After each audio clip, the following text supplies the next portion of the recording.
Now we would be having the question and answer session. To derive more benefit for all of those present here, in the limited time that we have available, we would like the following rules to be observed. Your questions asked should be on the topic of the day, Quran and Modern Science, conflict or conciliation only. Questions not relevant to the topic will not be entertained. Kindly state your questions briefly and to the point. This is question-answer time and not lecture time. Only one question at a time will be permitted. For your second question, you would have to go behind the row and await your second chance. We have 3 mics provided on the ground, 2 on my sides, right side 1, left side 1. These are for the gents. And we have 1 behind in the center in the ladies section for the ladies. I am told there are people watching this program in the Alma Latifi Hall, which is full on the video screen. I would request those brothers, if they have any questions, to kindly come down in the ground. The volunteers present at your end would assist you in it. We will allow only 1 question on each of the mics in clockwise rotation. First, the ladies, second, the gent on my right, third, the gent on my left, and so on in clockwise manner. Written questions on papers or slips which are available from our volunteers in the aisles would be given secondary preference after the open questions on the mics are answered by Dr. Zakir. In the interest of having a less time-wasting, a more educative and an interesting question and answer session, our decision to allow or disallow irrelevant questions will be final.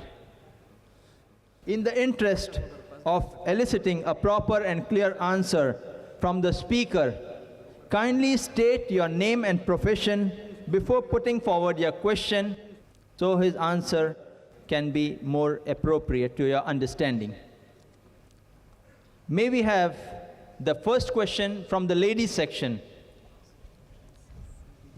Assalamu alaikum. I am Kausar Sheikh, a product of Darul Quran, Kuwait. Presently, I am teaching Arabic in Anushakti Nagar. My question is, it is mentioned in the Quran that one day in the sight of Allah is equal to 1,000 years. And in another place, it is mentioned that one day is equal to 50,000 years. Isn't the Quran contradicting itself? Please explain. The sister asked a question that it's mentioned in the Quran, in certain place, that one day in the sight of Allah is equal to 1,000 years, and somewhere else it's mentioned that one day in the sight of Allah subhanahu wa ta'ala is equal to 50,000 years. Isn't this a contradiction? What the sister was referring to is a verse of the Holy Qur'an from Surah Al-Hajj, chapter 22, verse number 47, as well as Surah Sajda, chapter 32, verse number 5, which does say that one day in the sight of Allah subhanahu wa ta'ala is equal to 1,000 years.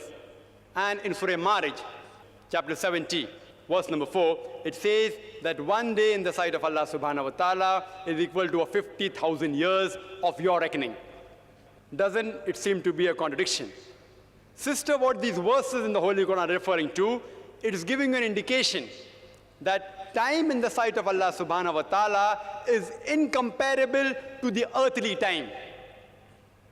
The earthly time, whether it's 1,000 years, or whether it's 50,000 years, or whether it's thousands of years, it's somewhat equal to one day in the sight of Allah, or maybe 1 second in the sight of Allah subhanahu wa ta'ala. It's just giving you a reference that time in the sight of Allah subhanahu wa ta'ala is incomparable to the earthly time. But even if you want to take these verses literally, still there's an explanation for that. The Arabic word used in these verses is yom. it has got two different meanings. It can either be translated as day or as period or as epoch, very long period.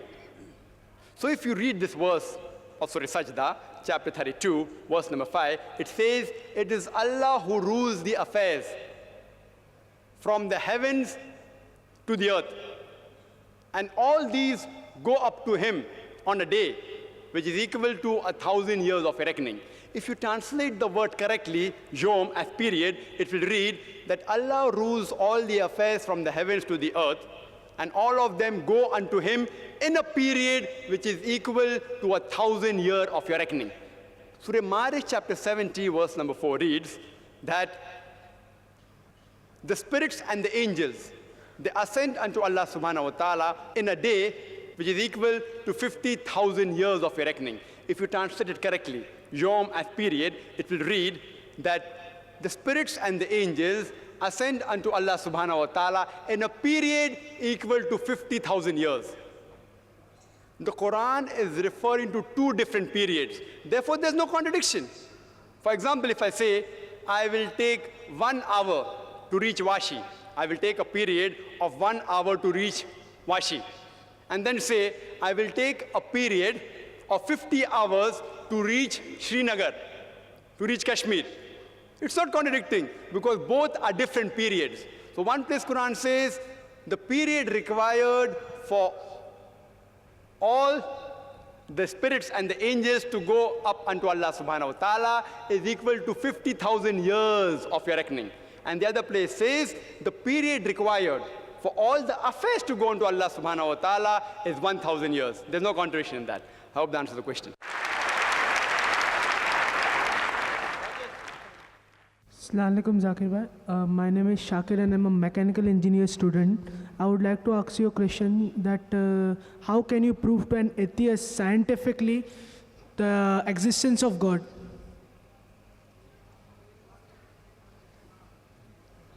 The brothers pose the question, how can you scientifically prove the existence of God Almighty, the existence of Allah subhanahu wa ta'ala?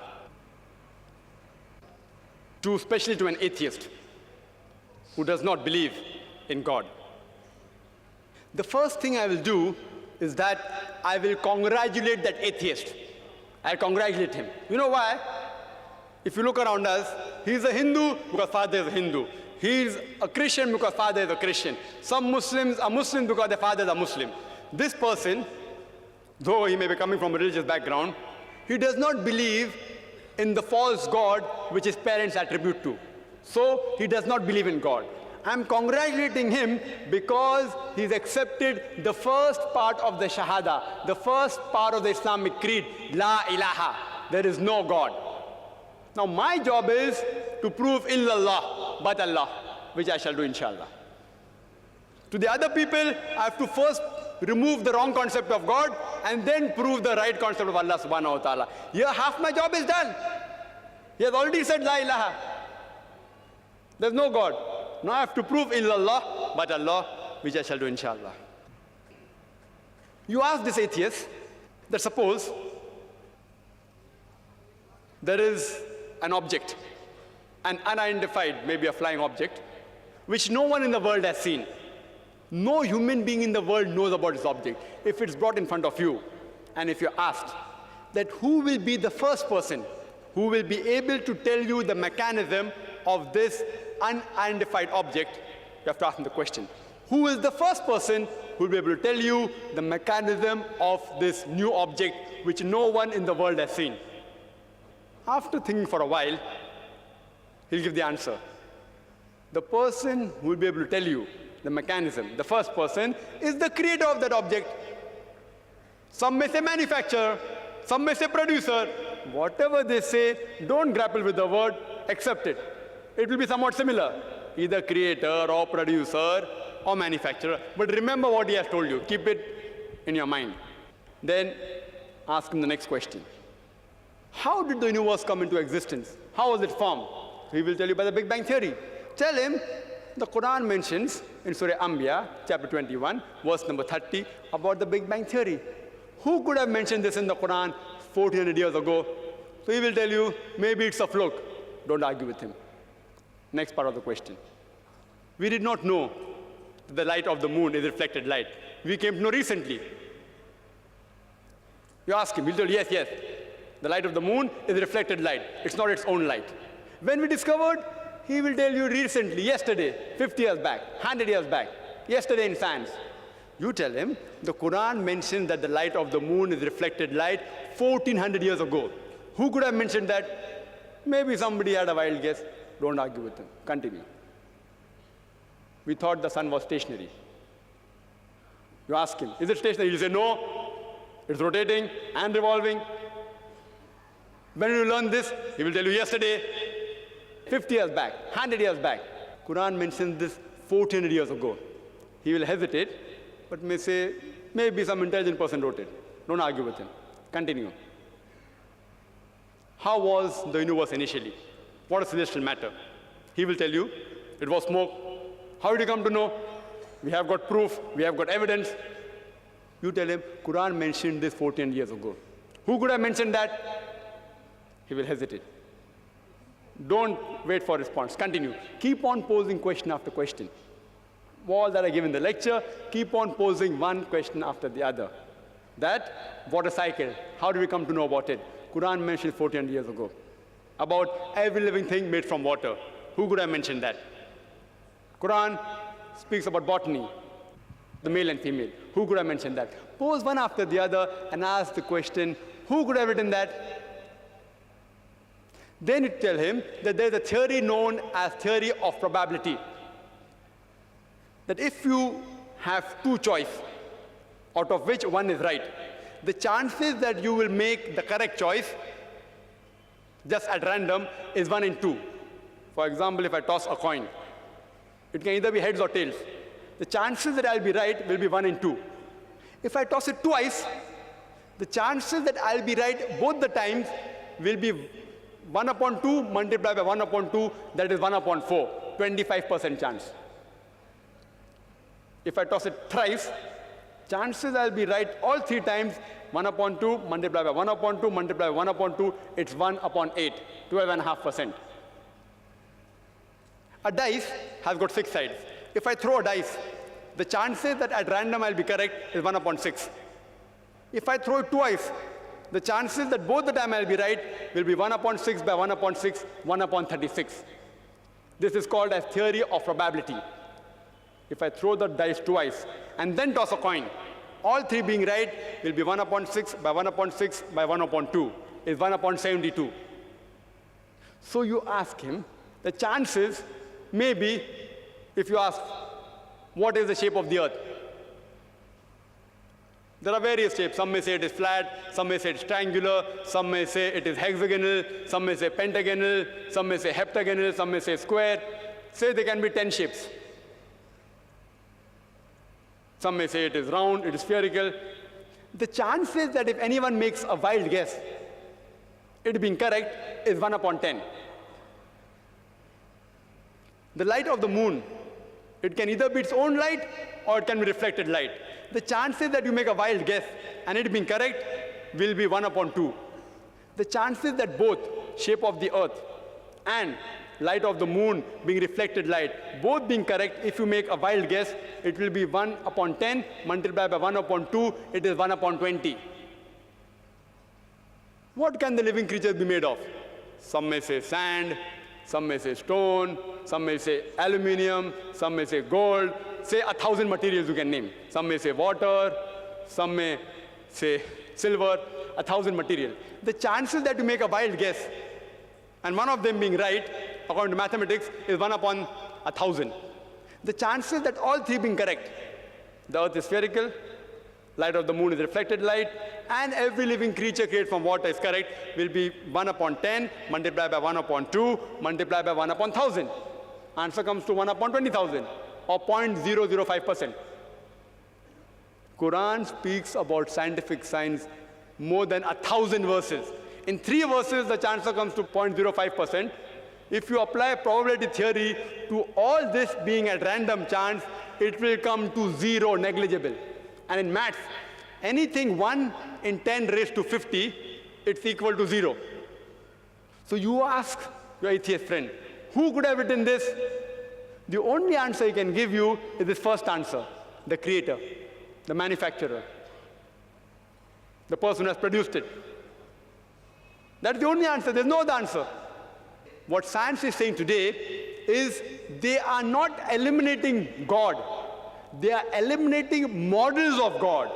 La ilaha illallah. They are not eliminating God, but models of God. I hope that answers the question.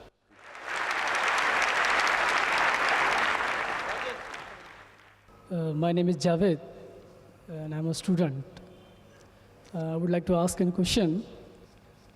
At one place, the Holy Qur'an states that man is created from sperm, which is inconsistent with modern science.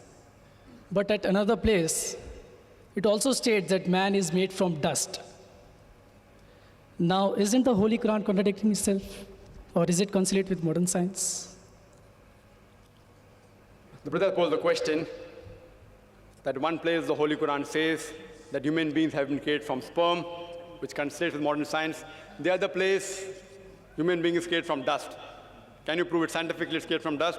And isn't there a contradiction? One place sperm, one place it says dust. The Holy Qur'an does say, as I mentioned in my talk, in Surah Qiyamah, chapter 75, verse number 37 to 39, it says that human beings have been created from sperm, which has been proved by science. The Holy Qur'an also says in Surah Hajj, chapter 22, verse number 5, that we have created the human beings from a quintessence of dust. Today science tells us that all the elements that are there in the human body, they are present in lesser or greater quantity in the soil, in the earth. So the statement that human beings have been created from earth is scientifically proven. That whatever components are there in the human body, the constituent, the elements, they are present in the earth, in the soil, in lesser or greater proportion.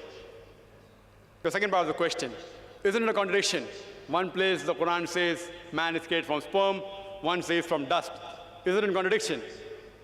See, a contradiction is two statements which are conflicting with each other, which cannot take place simultaneously.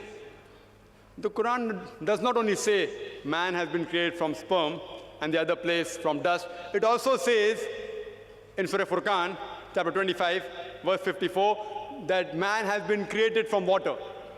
You will tell me there are three contradictions. See, science has proven that man has been created from dust, as well as from sperm, as well as from water. If I tell you in one statement that to make a cup of tea, I require water. In the second statement, I say, to make a cup of tea, I require tea leaves or tea powder. It's not a contradiction. I require both. If I want to make sweet tea, I add sugar to it. If I want to make panikam tea, I add less water and more milk. If I want to make Sulaimani tea, I add only water. So there is no contradiction when the Quran says human being is created from sperm and dust and water. It is actually contradistinction. What is the meaning of contradistinction? Contradistinction means speaking two or more things about a subject which are not conflicting with each other. For example, if I say that this man, he's honest, he's kind and loving, it is contradistinction. But if I say this man is always a liar and a truthful person, then it's contradiction, because both are opposing. If it's not opposing, it's called as contradistinction.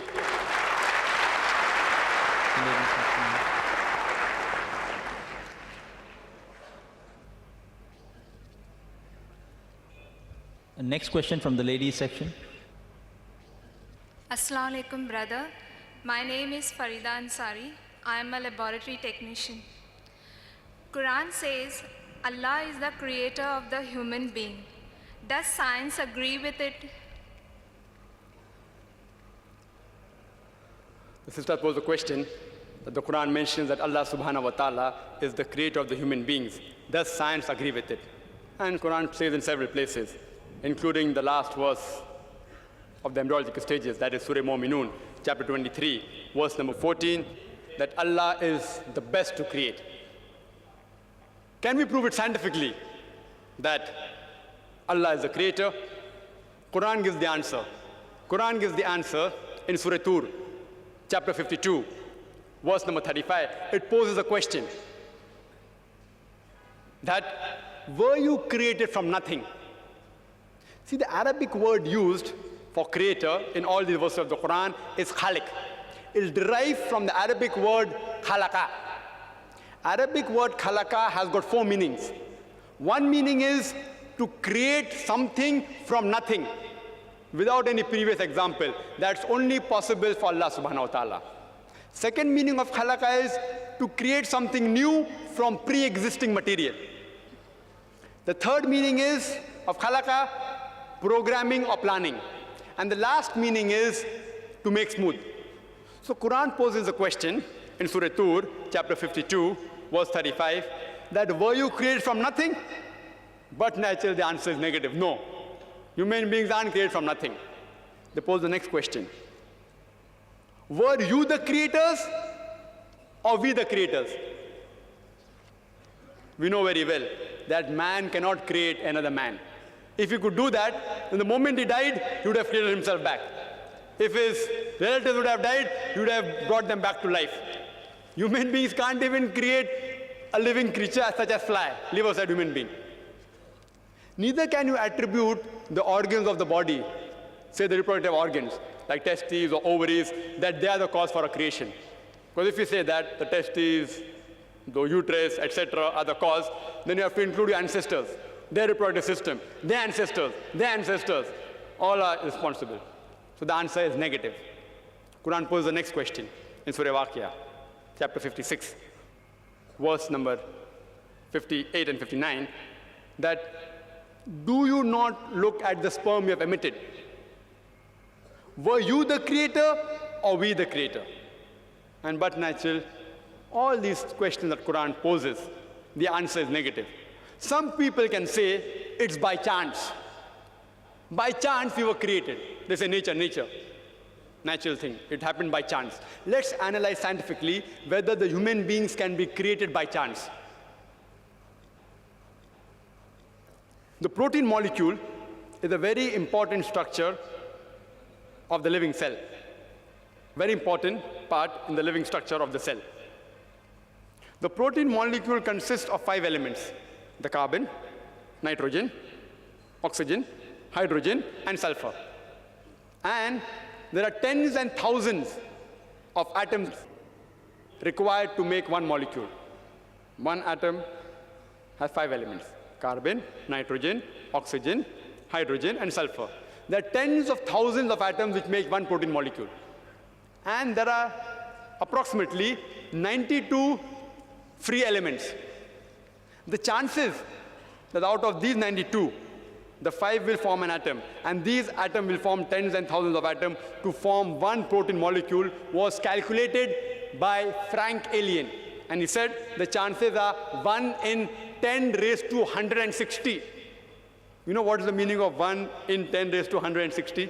If I say 1 in 10 raised to 2, 10 raised to 2 means 1 0 0, 2 zeros. 1 in 100, chances 1%. If I say 1 in 10 raised to 3, it means 1 in 1,000. That's 0.1%. If I say 1 in 10 raised to 4, it means 1 in 10,000. Means 0.01%. So when the calculation was made, 1 in 10 raised to 160, it means 0.00000, 157 zeros, then 1.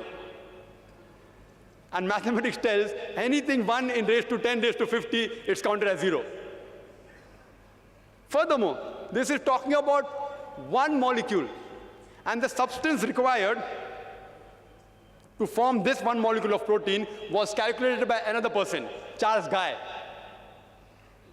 that it will require millions of times of substance as huge as our galaxies. Millions of galaxies will require to form this one molecule of protein.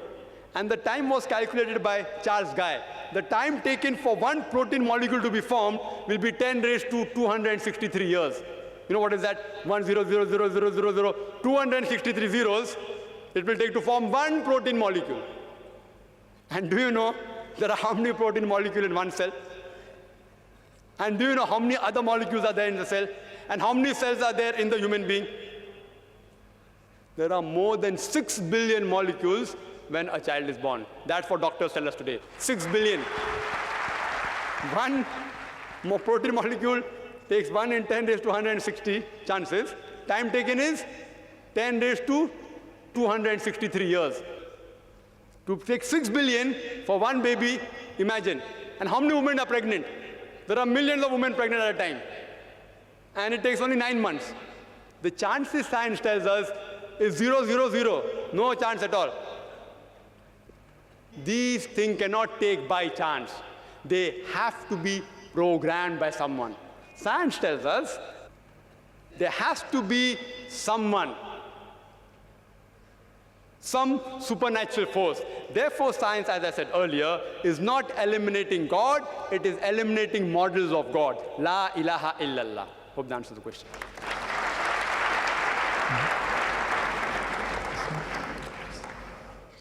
Assalamu alaikum. My name is Ashfaq and I'm a student. My question is, Quran in several places has mentioned that the heavens and the earth were created in 6 days. But in Surah Fussilat, it says the heaven and the earth was created in 8 days. Isn't this a contradiction?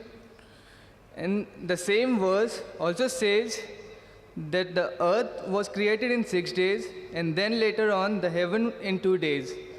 This is against the Big Bang theory, that the heavens and earth were created simultaneously. Well, that posed a very important question. The Quran says the heavens and the earth were created in 6 days. When Surah Fussilat it says 8 days. Isn't there a contradiction? And also contradiction with the Big Bang theory.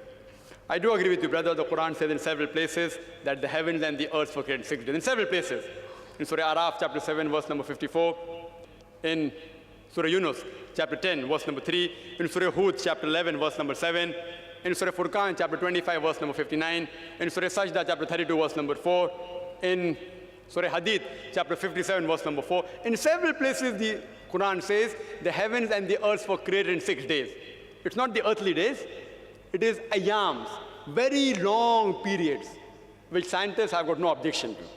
And I also agree with you that the Quran does speak about the creation of the heavens and the earth in Surah Fussilat. The verse you are referring to, brother, is verses 9 to 12, which says that, do you not believe in the one who has created the earth in 2 days? And do you join equals with him? Do you join partners with him, who's the Lord of the worlds?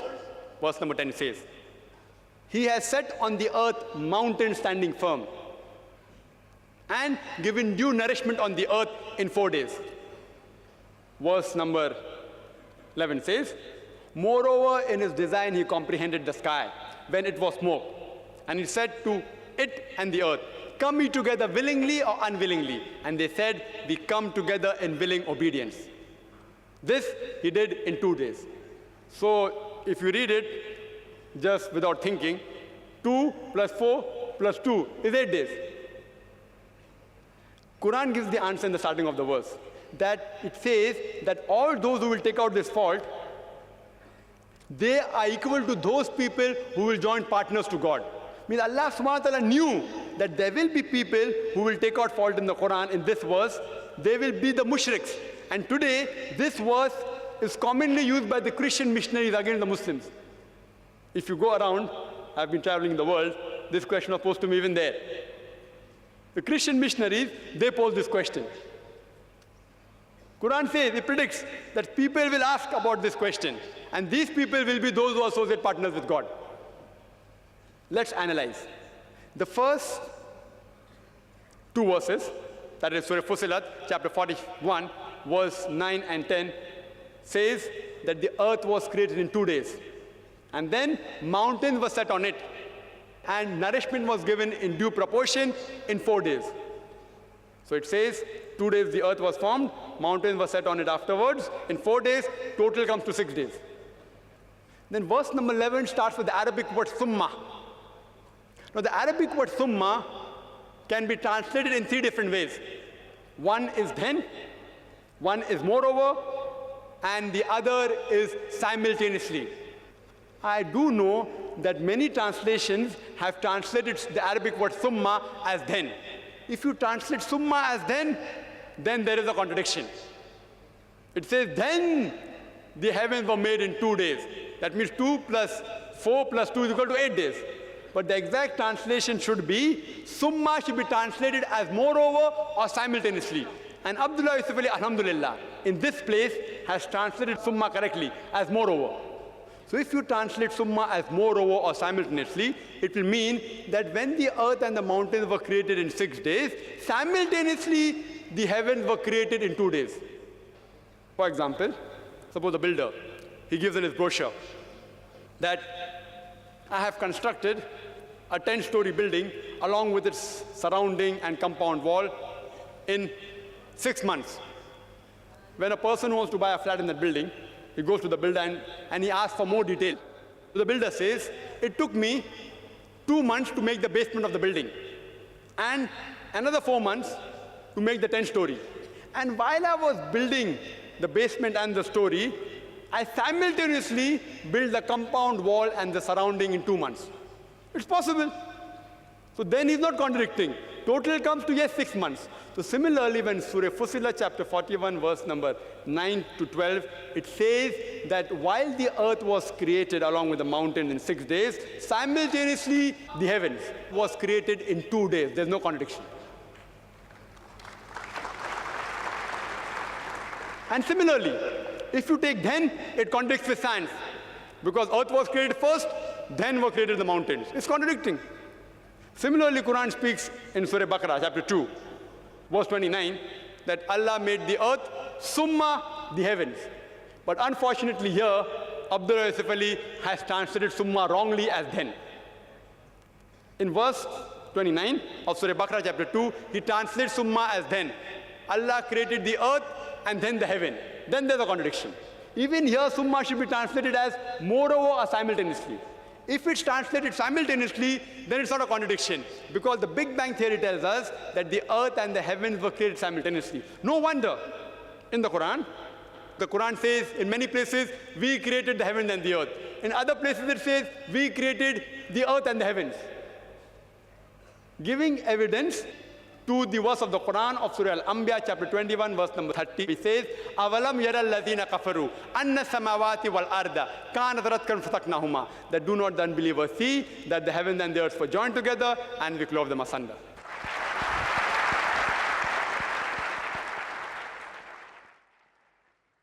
Assalamu alaikum. I am Ghulam Muhammad. I appreciate your explanation about the bisexual reproduction in animals.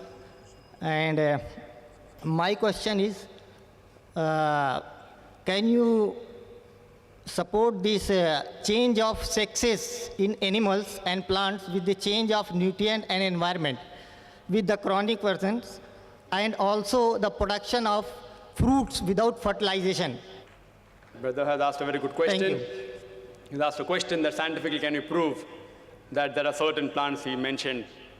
And I can mention more few also, bananas and papaya, the bisexual plants. So if you heard in my talk, brother, I made a statement that even the bisexual plants, they have got distinct characteristics of male and female. Regarding the question of fruits, if you analyze, the fruit is the product of reproduction, is the end product of reproduction of superior plants. The stage before fruit is the stage of flower. The flowers have got both male and female, stamen and ovules. Only after the pollen comes there do you get fruit, and then the fruit gives off seed, etc.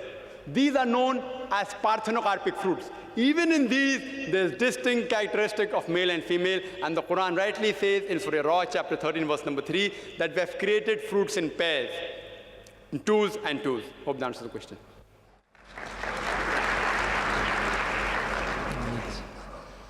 I'm Farzana Mullah. My question is, with regard to the evolution of Homo sapiens, you have Charles Darwin in Science giving an explanation that it's because of the process of natural selection that the human beings have evolved. Now seems to be in contradiction with the Islamic belief that we are the children of Adam alayhi salam. Now how can this be reconciled? This is a very important question. No lecture of mine on this topic of Qur'an modern science is complete without this question. I've given this talk in various places, in Canada, in USA, in UK, in Saudi. Never is this topic complete, never is the question answer complete without this important question of theory of evolution. Charles Darwin. Sister posed the question, how can you reconcile the Quran with Darwin's theory of evolution? Sister, I have not come across any book which says fact of evolution. All the books say theory of evolution. There is no book I have come across saying fact of evolution. If you read the book by Charles Darwin, The Origin of Species, it says that Charles Darwin went on an island by the name of Calotropis on a ship named as HMS Beagle. And there he found birds pecking at niches. Depending upon the ecological niches they pecked, the beaks kept on becoming long and short.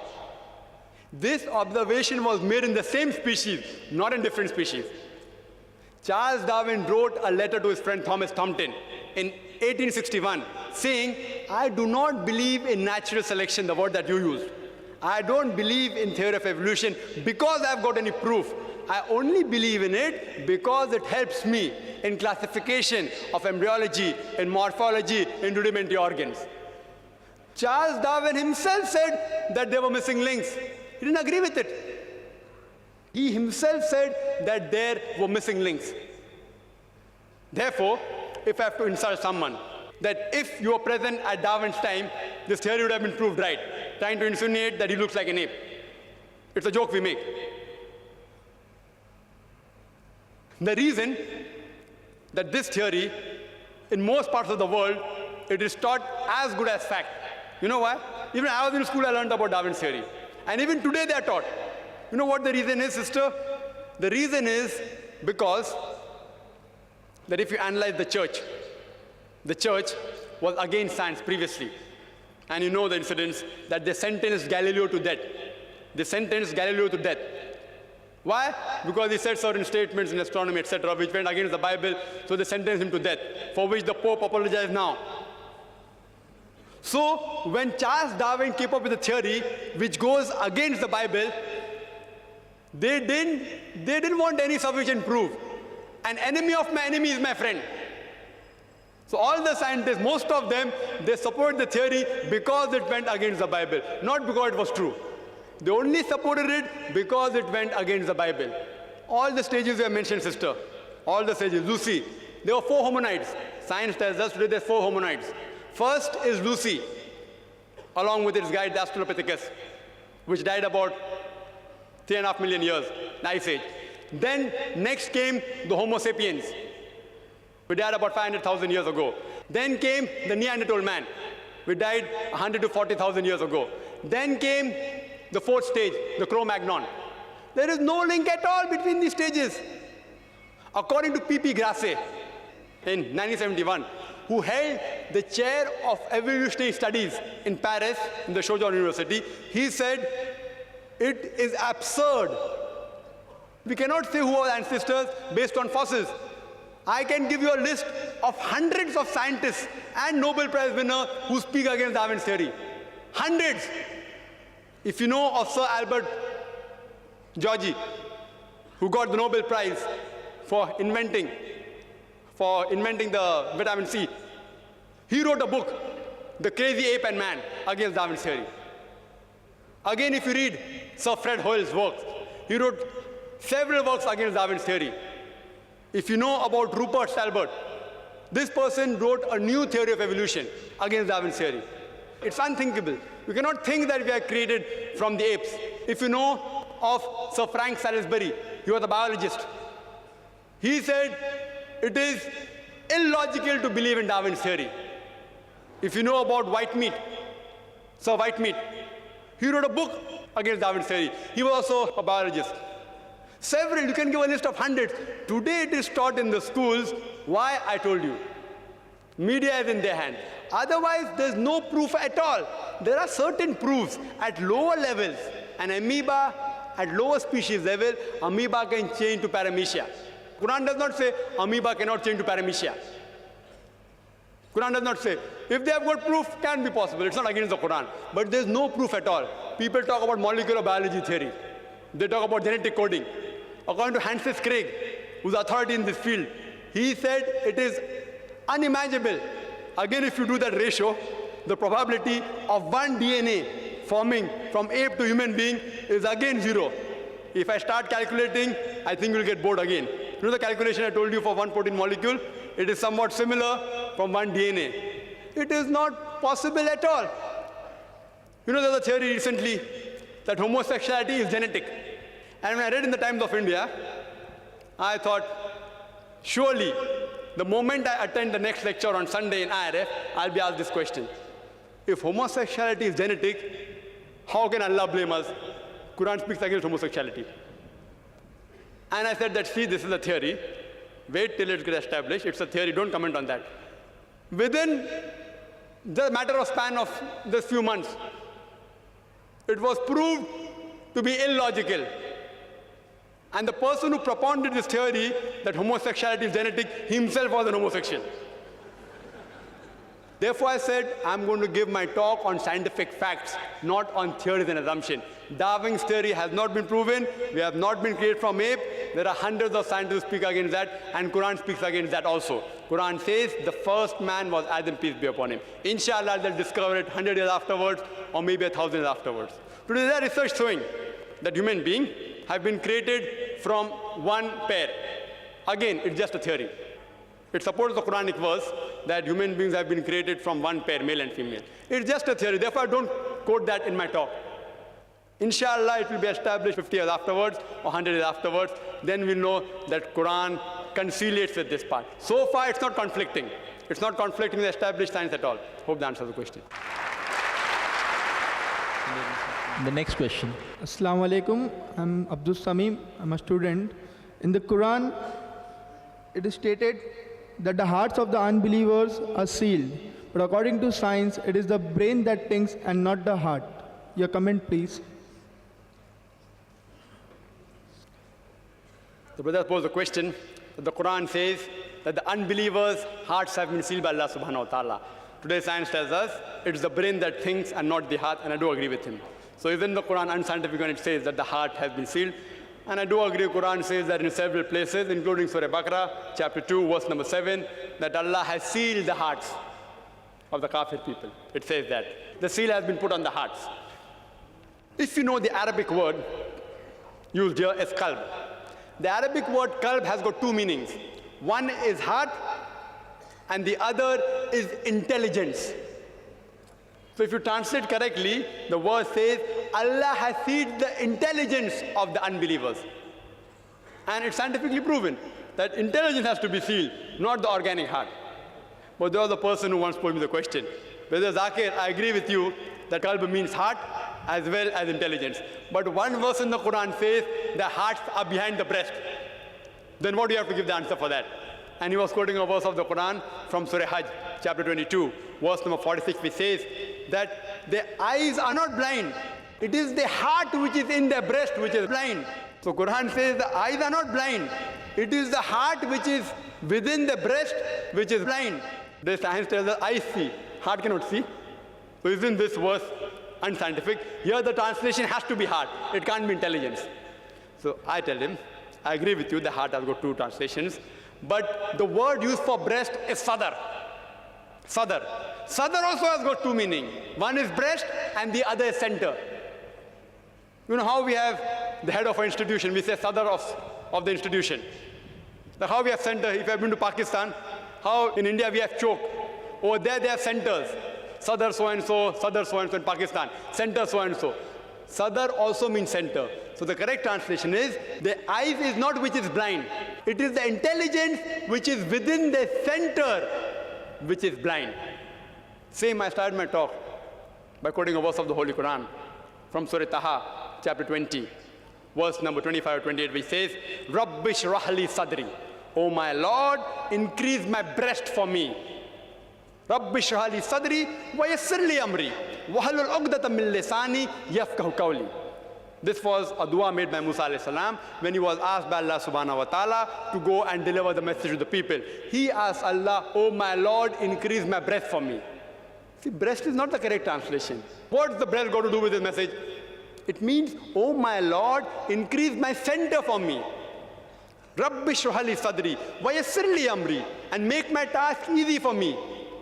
Wahlul 'uqdatam min lisani yafqahu qawli, and remove the impediment from my speech so that they will understand me. As you know, Musa alayhi salam was a stammerer. And if you know, whether fortunately or unfortunately, even I happen to be a stammerer.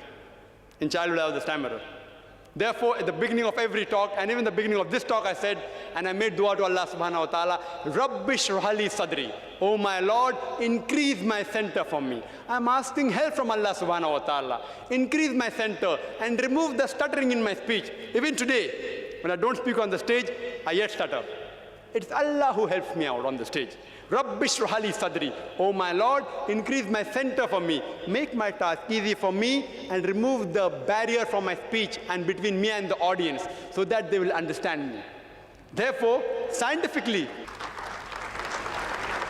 if you analyze the work of Surah Hajj, chapter 22, verse number 46, it says it is not the eyes which are blind. It is the intelligence which is within the center is blind. Because they are not blind, the unbelievers can see. Saying they are blind is unscientific. Like the Quran says in Surah Baqarah, chapter 2, verse number 18, it says that deaf, dumb, the blind, they will not return to the path. Summum, bukmun, umyun fahum la yarjiun. The deaf, the dumb, the blind, they will not return to the path. It's not talking about physical deaf people. It's talking about unbelievers who hearing, they cannot hear. Seeing the signs of Allah, they don't accept the Quran. So, Quran is more scientific. It says correctly, they can see. The eyes are not blind. It is the intelligence within the center which is blind.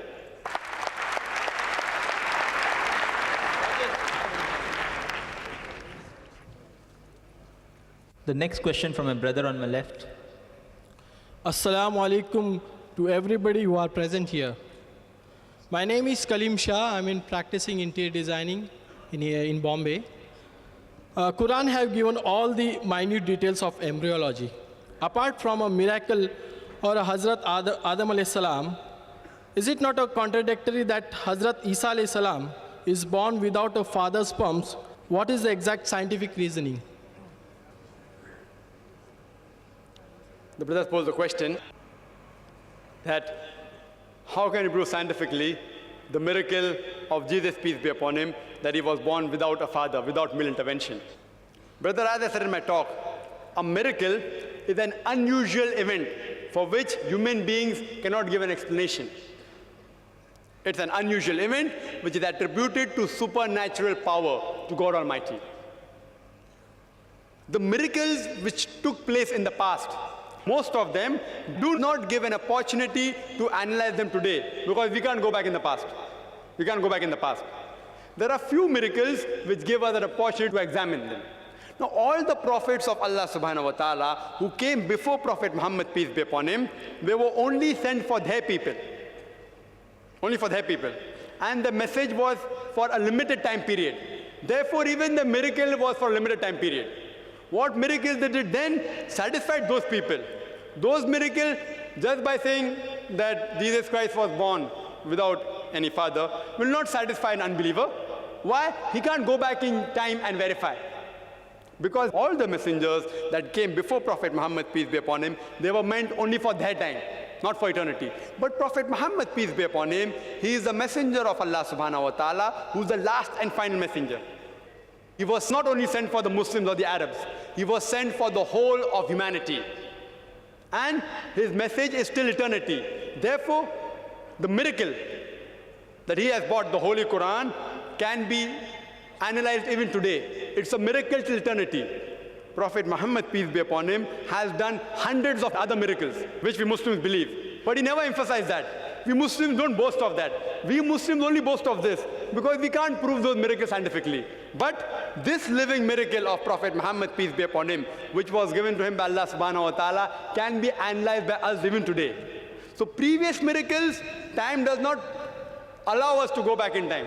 If we could go back in time, we could have analyzed how was he born without a father. But yet, brother, I can yet give you a scientific explanation. I can yet give you.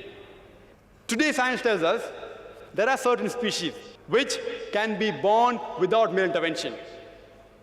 And the best example is the male bee. The male bee is the egg which has not been fertilized by a male. The queen bee, which lays eggs, which doesn't get fertilized by the male, they are born as male. The female bee is the eggs which are fertilized by the male. So there are several animals today in this world who are born without fertilization. I do know that this thing takes place in low animals. There's no proof in higher animals. Who does it? Science cannot tell us. Allah's mother does it. So when Allah can make this possible to happen in Isa alayhi salam, where it is described in Surah Al-Imran, chapter 3, verse 45 to 47, it says, قالت الملائكة يا مريم إن الله يبشرك بكلمة اسمه المسيح عيسى ابن مريم وجيها في الدنيا والآخرة من المقربين. That behold, the angel said to Mary, we give you glad tidings of a word from him. His name shall be Christ, son of Mary, who will be held in honor in this world and in the hereafter. And he will be among the companies of those most righteous. Those most righteous. So the verse continues that he will speak to the people in childhood and in maturity, and will be among the people those who are righteous. So Mary, peace be upon her, asks, how shall I have a son when no man has touched me? The answer is given, فَإِذَا قَضَى أَمْرًا فَإِنَّمَا يَقُولُ لَهُ كُن فَيَكُونُ. When Allah decreed the matter, he just said to it, be, and it is. I have given you a scientific explanation. When Allah can make it possible in a male bee, it's very much easy for Allah to make it possible even in this, in Isa alayhi salam. For him, Allah subhanahu wa ta'ala, to create a Jesus, peace be upon him, إِذَا قَضَى أَمْرًا فَإِنَّمَا يَكُونُ لَهُ كُن فَيَكُونُ. When he decreed the matter, he just said to it, be, and it is. For him to create 1 million people like that, it's just easy. It's a miracle. I'm not telling you Jesus Christ, peace be upon him, was born like that, like the male bee. I don't know. I've given you a scientific explanation. When it's possible there, why can't Allah make it in the higher animals, the human beings? I hope that answers the question.